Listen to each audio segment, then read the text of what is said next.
to inform you on the process of obtaining licenses once we have an ordinance to work with. There are members of the fiscal court present, but we are here strictly to observe and will not be at any discussions or answering any questions regarding the ordinance or the presentation. We are observers only, so thank you. At this time, I want to introduce Wendy Baxter, who is the chief assistant to the administrator, and she will give you a little information on our presenter. Good afternoon. First of all, I have laid business cards out on the edge of the desk for those of you who will be seeking a license. I've had some phone number changes, so all of that's been written on the cards. Secondly, we'd like to welcome you, and we'd like to welcome Mr. Humphreys, who is the General Counsel for the State Department of Alcohol, Beverage, and Control. His purpose here will be to educate the public and those who are wanting a license of some sort, whether it be for a packaged, a malt store, or liquor by the drink. He will answer all of the questions. He will tell us how the applications work, and he will inform us to the best of his knowledge. And it's a learning process for us all. So I'm going to turn it over to Mr. Humphreys and let him get the program started. All right, thank you. Thank you. My name is Steve Humphreys. I'm currently the General Counsel at the Department of Alcoholic Beverage Control. I started working at the department in 2001, so I've been there over 14 years. In my capacity at the ABC, I probably have looked at the statutes more than any other attorney in the state, so that I'm able to now recite obscure statutes from memory. They make fun of me and call me Rain Man because I can just whip out these statutes from, and I go to some of these presentations and I tell people I make them up, and the lawyers say, no, you don't, because I've checked you, and you're right. So, but when I first started in 2001, I would look at these statutes and I say, I don't have a clue what that says, And I'd keep researching the law, and I'd look at it, and I still couldn't understand it. So finally, I came across this case called Howard v. Sawyer. And in that case, Justice Leapson, he was one of the greatest, Kentucky Supreme Court justices that we had, brilliant guy, brought comparative fault into Kentucky for negligence and some other really important decisions. But in that decision, he called the ABC laws an obscure maze of statutory language whose meaning was anybody's guess. So when I read that, I realized that here was one of the greatest minds in Kentucky jurisprudence, and he read these statutes, and he didn't know what they meant either. So it made me feel a little bit better. And that's the reason that I'm here today. You vote wet, and you look at the laws, and they're very complicated. They're hard to understand. So the governor's administration has made a point for our department and the commissioner to provide a resource to communities that when they go wet, just what happens, what's the license types, what's the process, to make the process easier. And I'm going to begin to it now and get into the presentation. Now, as I said, I'm at the Department of Alcoholic Beverage Control, so the question is, what is the department and why does it exist? Prior to Prohibition, there was little regulation of alcoholic beverages, and that led to a lot of abuses that led to Prohibition. The maximization of profits, the big companies not caring about local communities led to a lot of excessive drinking, practices that encouraged that.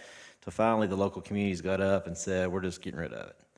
So doing nothing didn't work because it led to Prohibition. But the problem is that Prohibition didn't work either because there was a segment of the population that wanted the product. It led to organized crime growing with Al Capone and that. So they realized that Prohibition didn't work either. So the compromise that when Prohibition ended in 1934 was to come up with a system where you could allow alcoholic beverages to be sold but to highly regulate it. So alcoholic beverages are allowed, but they're highly regulated. There's strict requirements to get a license, and then once you get the licenses, you got to make sure that the people who get them obey the laws so you don't get all the problems that led to Prohibition. So currently our department, the main people are these four on the board. It's the commissioner, he's the head of the department. Tony Diener, he is the distilled spirit administrator, and Holly McCoy Johnson, the malt beverage administrator, and Mike Razor, who's an enforcement director. They all are, if you look at the administrators, they issue the licenses, make sure the strict requirements are met, And then Mark Razor was the enforcement director who made sure that everybody complied with the laws, and the commissioner organized the whole department. The department is responsible for administering all statutes that relate to alcoholic beverage sales. It regulates all the traffic of alcoholic beverages in the Commonwealth. You know, you are talking about doing ordinances right now and stuff, but the answer is, if y'all don't do anything, we're still going to regulate it, and we regulate it pretty actively. It works best when local communities work, as I'll talk about a little bit later, when everybody's regulating at the local and state level. As I said, the distilled spirit administers the laws relating to distilled spirits and wine. The malt beverage administers the laws relating to malt beverages, and the enforcement division regulates all of the activities that they do. Now, in addition to the Department of Alcoholic Beverage Control, you'll also hear a term called the Alcoholic Beverage Control Board. The board and the department are not the same entities. They have different functions. By statute, the board can set a quota for licenses, a limited number of those available for any license. They also promulgate regulations. As a state agency, we have to provide due process to licensees because they invest these money in these licenses. You just can't yank them away for no reason. So the board has a function of having administrative hearings to allow people to present evidence and have the department prosecute cases, and they can fine, suspend, or revoke state licenses. And I'll talk about that a little bit more as well. Now, the Alcoholic Beverage Control Board is actually made up of the chairman and the administrators. Now, Marshall County was allowed to have an election under 242.050 and 020, which allows any counties to vote wet or dry. On July 28th, Marshall County approved alcohol sales in the county. By operation of law, Marshall County cannot have another local option election for 3 years. After that 3 years, there can be another election to go back to dry status. When a county votes wet, it's not actually wet on the day they voted. The statute says it takes a 60-day period. So it's actually the 60 days that's entered into the County Board of Elections order book by the county judge executive. I don't know what day that was, but usually it's around 60 days. So the county's going to be wet somewhere around September 28, 2014. And this 60-day period allows the local government bodies to take the time to enact ordinances to allow for local ordinance or regulation. Now, there's 3 different kinds of state licenses available. There's state licenses, and there's divided into distilled spirits and wine. Distilled spirits are any kind of hard liquor, like liquor, wine, like whiskey, gin, vodka, the harder kind of liquors. And then there's also malt beverages, that means beer. And in addition to those 2 state license types, there's also county licenses, which are in 243.060, and city licenses, which are at 070. Now, the main type of retail licenses that become available are these.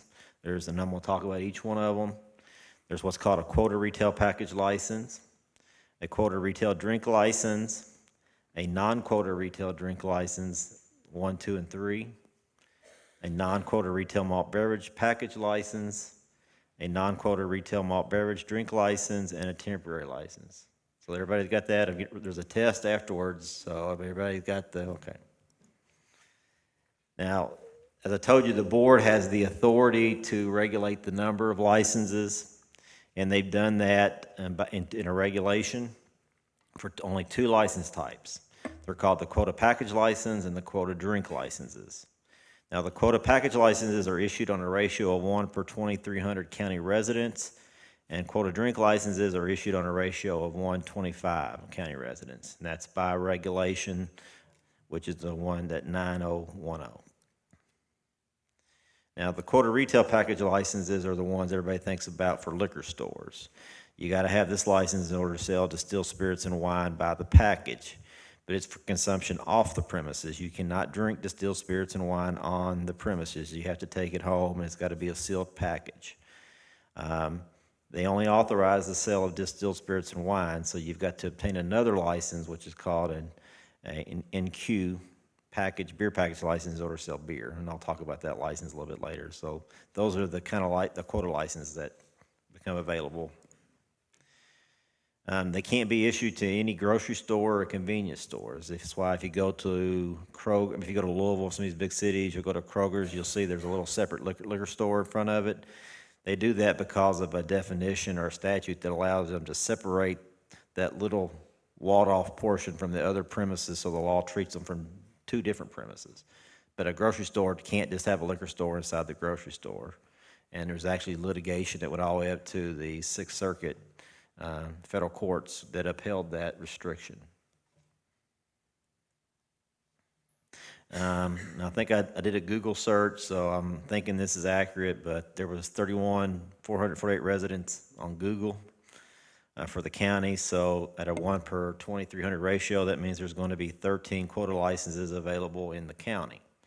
Now, I've heard some of the attorneys that were calling me asking about each city was going to get one, but the territory, the way the laws work, that allows either territories or cities to have elections. Since the territory that voted is the county, 010 applies, so it's the county's population that it does it, and they're available for the whole county. Now, there's certain restrictions that, in addition to the grocery store issues that we were talking about, it provides that quota package license may be issued for a premises in an incorporated city. So, if a quota license has to be incorporated has to be located inside a city, unless certain other requirements are met, which is the second part. It says it can be located in the county outside a city if substantial aggregations of populations would otherwise not have reasonable access, and the premises are used exclusively for the sale of distilled spirits and wine by the package and no other type of business. So basically the quota package license has got to be in the city unless they meet these two requirements, and can be located in the county. Now, the other kind of quota license is called the quota retail drink license. It permits the sale of distilled spirits and wine by the drink for consumption on the premises, whereas a quota package license doesn't allow you to drink it on the premise. This does. But it's just like the package license. If you got this one, you can't take it off the premises. You have to consume it there on the premises. Now, these are typically associated with bars and small restaurants because there's no food sales associated with these licenses, and they're quota licenses. However, there's not going to be any quota licenses available in the county because one of the statutes, which is 243-230, says when a county votes wet, if it doesn't have a city with at least 8,000 residents, it doesn't get any quota drink licenses. So as of today, there will be no quota drink licenses available in Marshall County.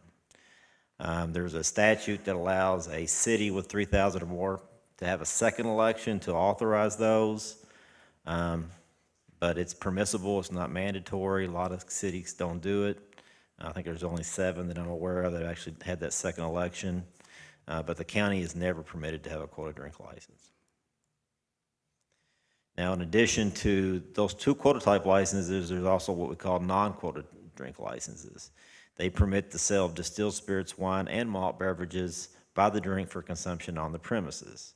There's no quota limit, so if you meet the qualifications, then you're entitled to, you can get a license for these. But each of these license types have a specific type of business qualification in order to get one, and I'll talk about them. Like the NQ1 licenses can only be issued to a convention center or a hotel complex, a horse racetrack, an automobile racetrack, railroad system, commercial airlines, or a state park. So if you're not one of these things and those terms are defined in the statute, you can't get an NQ1 license. An NQ3 license is issued only to private clubs that exclude the general public and a railroad dining car. So if you don't meet those 2 things, you ain't gonna get an NQ3 license either. Which means that the main one everybody gets is the NQ2. The NQ2 is a license that can be issued to restaurants, hotels, airports, and riverboats. In order to get an NQ2, a restaurant must maintain 50% food sales and have seating for at least 50 persons. And the hotel's got to have the bedding for 50 people and food sales for 50 people and 50% food sales. And if they don't maintain those food sales, then we will revoke their licenses. The next kind of main license that everybody gets is what's called the non-quota retail malt beverage package license. This allows a business to sell beer to go for consumption off the premise. It's like the liquor drink license, but it's beer. I mean, the liquor package license, but it's beer. You can't drink on the premises with this license type. you've got to take it away. These are the kind of stores that convenience have, grocery stores, where you can go in there and you can buy it and take it with you and go with it. In order to, because the legislature didn't think that selling beer and gas was a good idea, that's the only thing you sold. In order, if you sell gas, you've got to maintain $5,000 worth of food inventory to qualify as a legitimate convenience store. Now, there's also what's called an NQ Type 4 license. It allows a business to sell beer by the drink only. Whereas like the quota drink license allows you to sell liquor and wine, they're not available, but this one is available to allow you to sell beer. They're generally associated with restaurants like a Pizza Hut or something that doesn't want to mess with liquor and wine. They just want to sell beer there. Those are available. But again, if they sell gas or anything, they've got to maintain at least $5,000 worth of food inventory. The next type of license that's available is what's called a temporary drink license. It's for it's special events. It's temporary. It's only available for a day or two. It's for charitable events like fairs, festivals, something like that, a carnival. There's strict requirements that exist for it, so it's just not anybody wants to have a yard sale, can't set up and get a temporary license, sell liquor in their yard. You got to meet the requirements.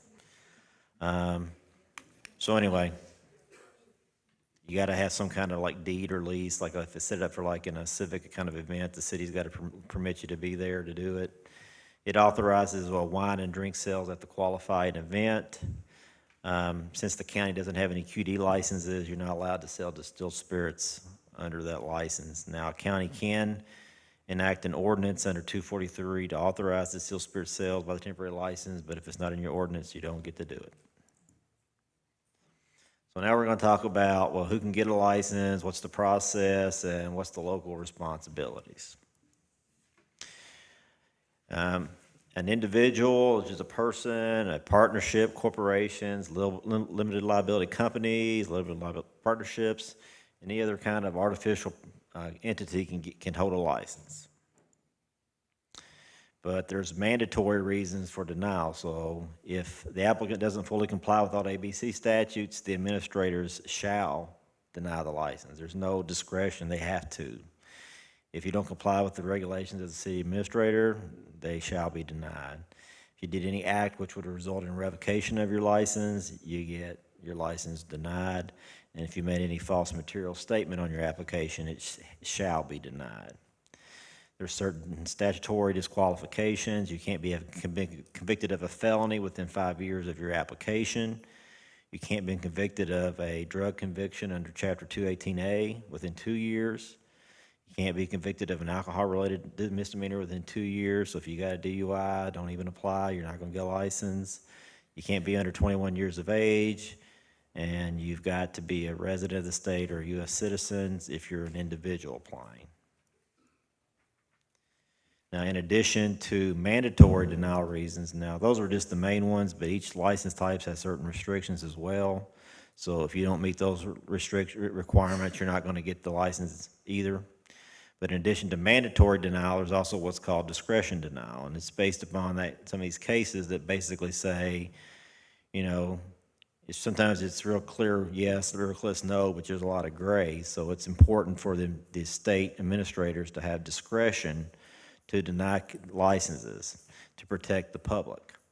So these courts have recognized a broad discretion to deny licenses for legitimate reasons. I mean, you just can't be willy-nilly because you don't like redheaded people, so they don't get a license. But if there's a legitimate public protection interest, then you can. Some of the reasons that are stated in the statute are public sentiment in the area. So if it's a residential neighborhood and the people in the area don't like it, you could deny it. There's already too many stores in that area, you don't want that. The type of area for potential growth, type of area involved, if it's church nearby, school, transportation available, financial potential of the area.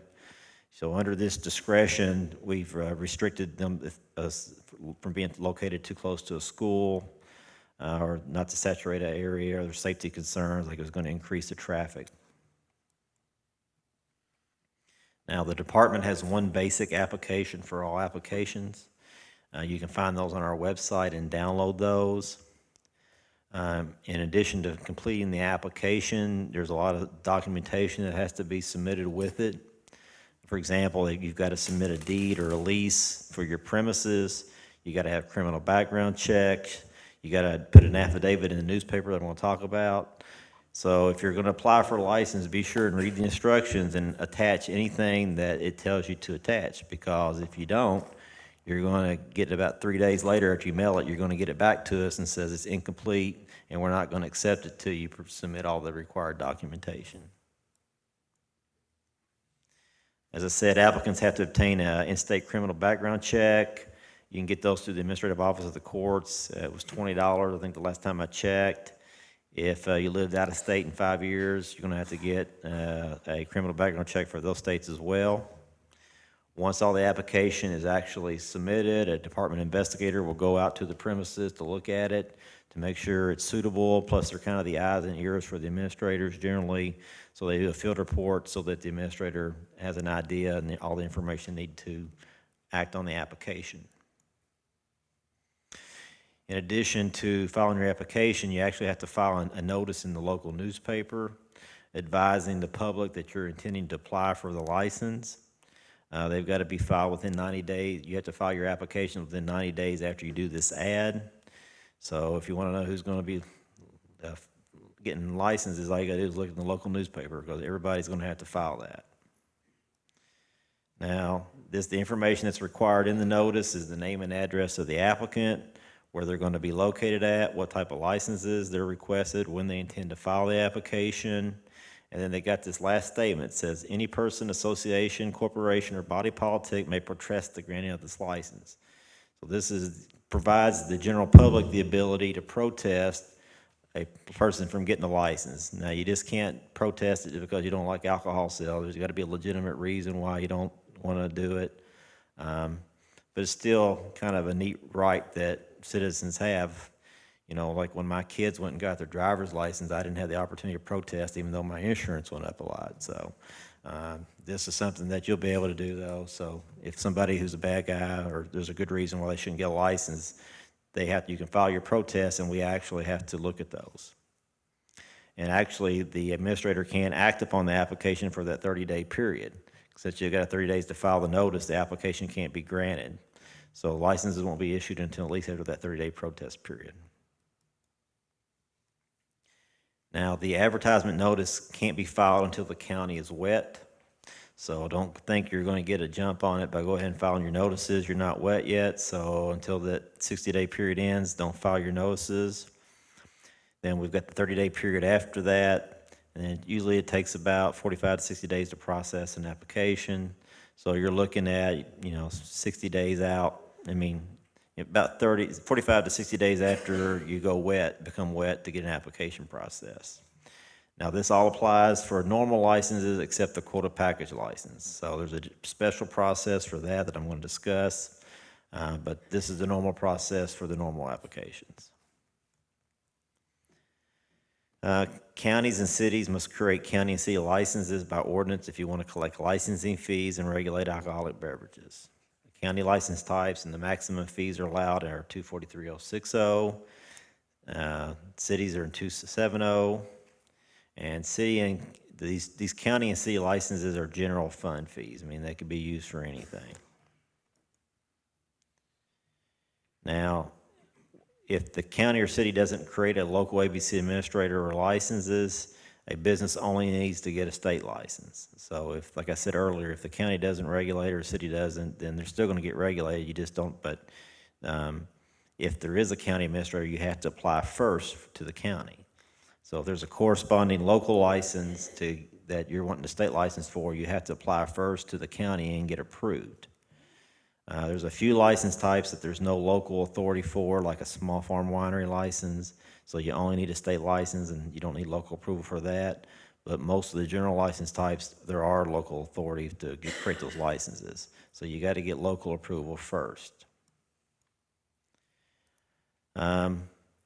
Wet cities with 3,000 or more residents must have a local city ABC administrator. Cities with less than 3,000 may have a local ABC administrator. And the city administrator issues the local licenses created by ordinance, and they exercise the same authority with respect to city licenses as the state administrators to the state licenses. So that means the things that the state administrators can do for the state licenses, the administrators have that same authority. You know, as a department, we recommend that cities do that and counties, because the more people that are looking at licensees and keeping them in line, the less trouble and problems you have. So we encourage that.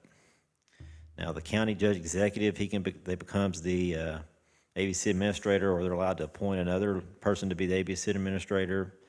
They have jurisdiction over that portion of the county that lies outside the corporate limits of any city that has its own ABC administrator.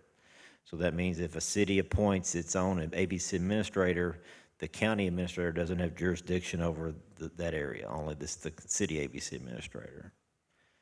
But again, the county administrator has exactly the same type of functions to county licenses as the state does the state license. Same thing with the city authority.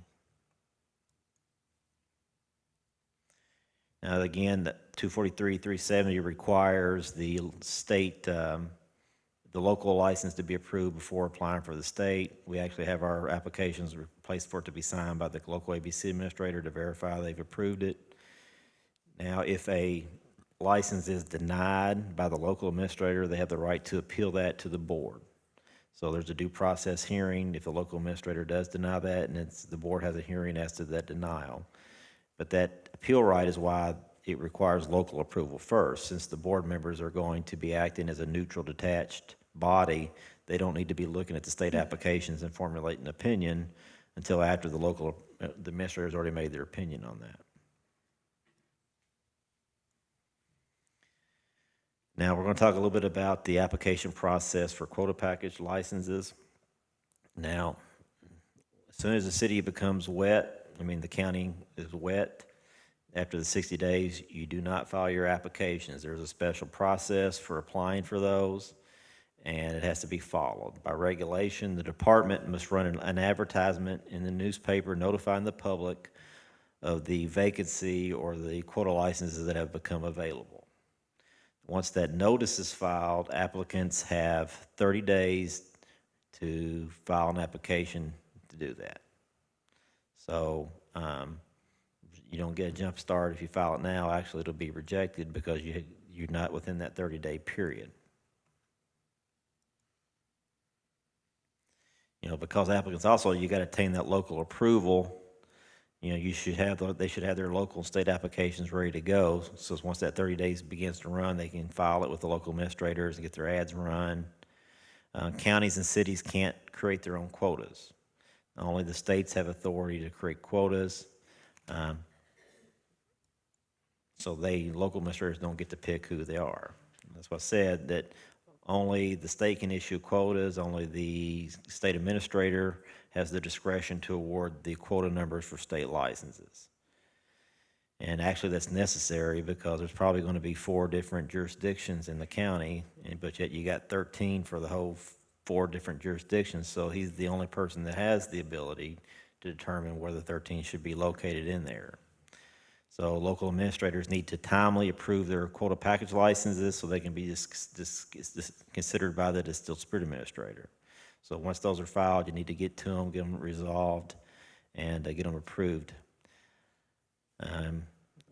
We will not reject an application for a quota package license for being incomplete because you got that 30-day period. So we will let you supplement it, like if it's missing a deed or missing something, we will accept it and let you supplement it because you've only got 30 days to get it in. Now, when the applications are complete, the distilled spirit administrator, he'll send a letter to each of the quota retail package license requesting an economic impact study. This was a practice that was approved by the court in the Gully case. The letter advises the applicants as to the general factors that he's going to consider when he exercises his discretion. And that Coley case made a good point. It said that it's hard to put in regulation what all the factors you're going to consider because it all differs for every community and every city. What works for Louisville ain't going to work, in Benton. So that's why you have that discretion. Now, in the letter, this is what the distilled spirit administrator information he's going to ask. He's going to ask how license issuance would affect the economic growth and development of the area, the number of persons to be employed, how the applicant's premises would improve the appearance of the area, including if applicable, any rehabilitation of a blighted area, what effect the business would have on traffic conditions, both positive and negative in the immediate area, the adequacy of the local police protection service in the area, the time frame estimated to put the license to use. A lot of people say you don't have to have an actual building built at the time. You know, you can say you submit a plan, say you're going to build it within so many days and stuff like that, and have a conditional lease or something like that. But, you know, that factors in because another applicant would say, well, I'm ready to go right now. And whereas the other guy said, well, it's going to take me 6 months. But then he says, well, I'm going to have more employees, So those are all the kind of factors that he has to think about. But I just wanted you to say you don't have to actually have your building. You can submit a design and a plan and stuff to do that. In addition to those factors in the letter, the distilled spirit administrator's also got to consider those discretionary issues like the number of the public center of the area, the number of licensed premises. So what that means, like if you got two people apply for licenses and they're side by each other, more than likely he's not going to give 2 licenses beside each other. Because you only got 13 for the whole county, you're going to want to spread them out. The type of transportation available, traffic involved, and financial potential of the area. Now, after all the applicants have provided their economic impact study, the distilled spirit administrator will personally visit the county, and he will visually examine all the proposed sites that have applied for quota licenses. He's also going to meet with the local ABC administrators and city county officials that will meet with them to discuss the locations and applicants. This is y'all's community, so we want, local input. Even though it's his discretion, he don't, he values what the local community wants and stuff too, and they provide input into that. But once all that's done, ultimately somebody's going to make the decision, and that's him. So after he gets all that fact finding, all the stuff, he'll make a decision, and he'll send letters out to all the applicants. So you either get a Christmas present, you win, or you get a lump of coal, you didn't get anything. That's how the process works. Now, in addition to the quota selection, and I'll go back to the quota licenses, like we go to these places and they say, well, I heard so-and-so's already got one. Walmart's already been promised one. Ain't nobody been promised nothing. We didn't even know if he's going to go wet. So there's been no guarantee that everybody's on equal footing. So if you want a license, go for it. In addition to the license fees, which are general funds, there's also what's called a regulatory license fee. Now, a regulatory license fee are not available to all cities and counties, and they're supposed to be for cities, what are called qualified cities, which are cities that were 3rd or 4th class in the old days. Because they didn't have the economic resources of the big cities, this was enacted to allow them to have additional funding to make sure that alcohol is properly regulated.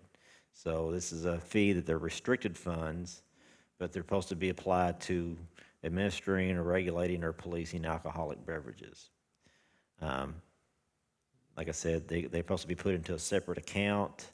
They're audited yearly. There's some strict requirements for that. Some people call it an alcohol tax because it can be based on a gross percentage of sales. It's not an alcohol tax. It's called a regulatory license fee. And there's a formula we have a regulation talks about trying to calculate what those additional costs are. But like I said, they're supposed to be additional costs, not so you can build sidewalks and, all these other kind of things. Now, in addition to the regulatory license fee ordinance, cities also have the authority to modify the hours of sale and permit Sunday sales. As a default state law, there are no Sunday sales. However, the statutes give discretions to the city or the county to permit Sunday sales if they want to. If they don't want to, they don't do anything, there's no Sunday sales. They can also prohibit sales on election day when the polls are open, right? As a matter of state law, you can't sell when polls are open, but cities and counties can enact ordinances to prohibit that if they want to. Most city ordinances or county ordinances mirror the state prohibitions about sales to minors and stuff, and subject the local licenses to revocation or suspension if they violate the laws. They can also do an ordinance to strictly regulate adult entertainment, a U.S. Supreme Court case. A city can't limit the number of quota licenses allocated by the city.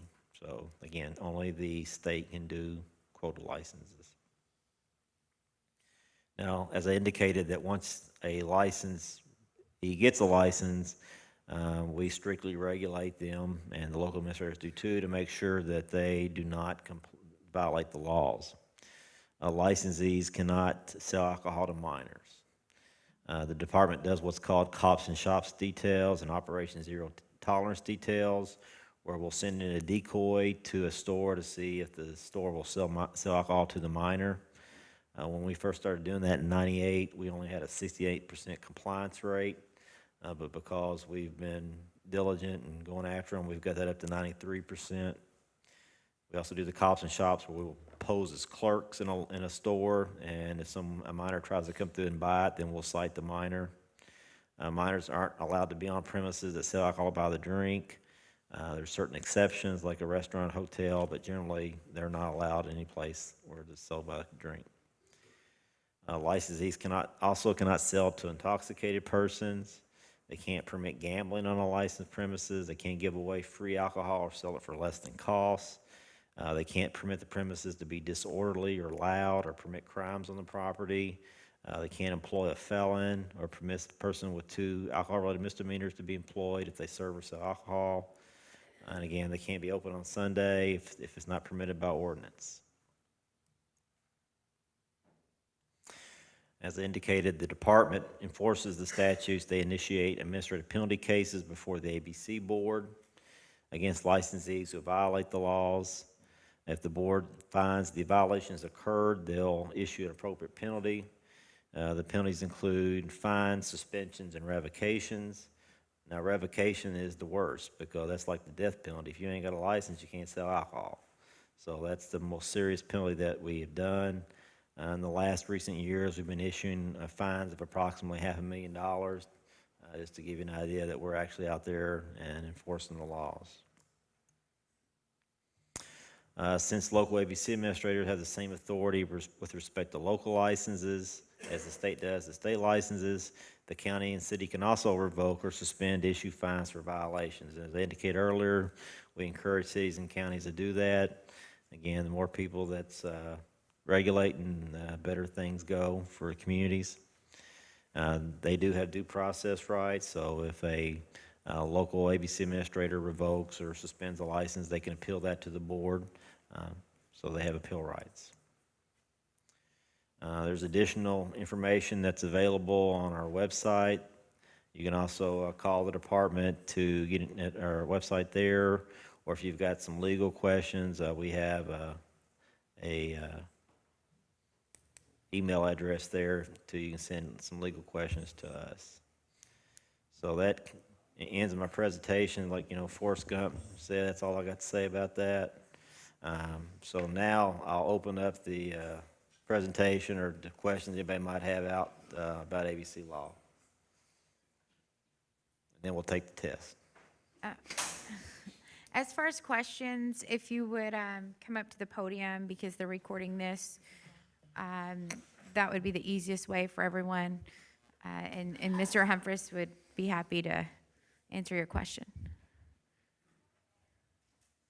I'm curious as to a private fraternal organization, what type of license that would require, and what would that license allow those organizations to do? A private club is defined in statute as a fraternal organization, or I can't remember the exact definition, but that's what private clubs generally, they get what's called an NQ3 license, and they are required to exclude the general public. So you have to be a member of the club or a guest for that evening in order to go to the place and drink. Is there any restrictions on food sales to members and those guests? An NQ3 does not have does not have a food sales requirement. Its restriction is that the general public is excluded. You got to be a member of the private club in order to gain entry. Thank you very much. Thank you.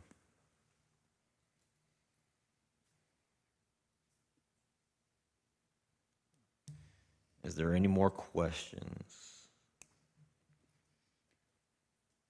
Mr. Humphreys, I would direct one question to you. Okay. As I understand it from what you said, there is no allocation specifically for a license in Benton or Hardin or Calvert. It'd be countywide. Is that For the quota licenses, there's only, I mean, the quota packages license are the only ones that have a quota, a limited number of 13. So each city or county doesn't have a specific number. And as I indicated, you know, they have to be located in an incorporated city unless those aggregate amounts of population wouldn't otherwise be serviced and there's an adequate police force to be in the county. But that would kind of be here because y'all got like, you know, the lakes and stuff, so that would probably apply for some of the locations near those. I would like for you to clarify on some dates for us. We've had several businesses advertise in the newspaper already that they would be seeking a license. So as you have said in your presentation, all of those are void, we would assume, due to the days, the 30 days, the 60 days. So are we to understand nothing, no advertisements after September, or before September 28th? Is that what you're saying? When last I spoke with the licensing department, they advised me that they will not accept any ad that is applied before the 60-day period to become wet. So if that policy still applies, which I assume it does, then they're going to reject any application that doesn't have that. But I would call and verify, or have the applicant do that before they make sure that's still the current policy before they have to spend more money for another ad. Okay. But I'm pretty sure that that's accurate. Steve, along those same lines, if we, Marshall County passed that, say we passed had the second reading today, you said before the 60-day period, but if we passed the resolution or the ordinance today and had the second reading, would the clock start ticking then? No. No, it's got to be 60 days. Yeah, you're not regardless of wet. when you You're not start wet by 60 days. statute until the 60-day period ends. Okay. Is that from the day of the certificate? Yeah, whatever it says in the order book thing, Just that, order, okay. whatever that one it was, you know. So that I would never know what day it is, so I just say around 60 days from the election. October 4th, I think. Are there any other questions from anyone? Make sure you sign in. We've got a sign-in sheet going around. We will try to get you guys a copy of this PowerPoint if you've signed up and wrote your email down, because it's very confusing. It's all new to every one of us. So if you guys will make sure and have your email on that, I'm sure they would provide us with this PowerPoint, and we can all go back through it and go from there.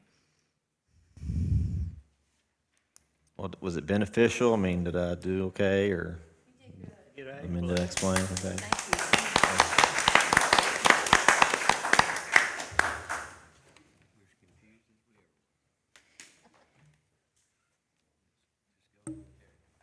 What? I said, we're as confused as we ever was. It just goes with the territory. Well, I'll answer any questions. And of course, y'all's attorney's been bugging me a lot, so I've been following along. Jason Darrell, that's okay. I wouldn't give him up for anything in the world. All right. Thanks, everyone, for coming, and we will be in touch very soon. Thank you.